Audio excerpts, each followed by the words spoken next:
major changes that we think are worth sharing are: Number 18. Right restoration for delay in the request for examination. The rules stipulates that where there is a delay in requesting re-examination, the right may be requested to be restored within 2 months from the expiry of the time limit for examination application.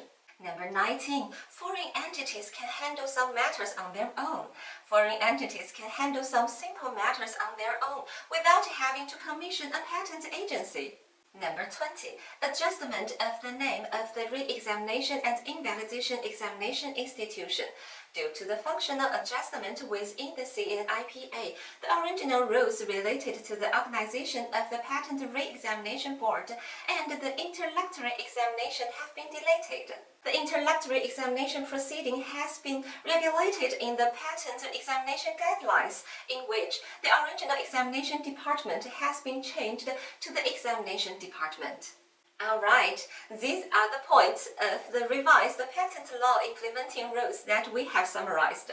If you have any questions, please feel free to contact us at any time. Goodbye.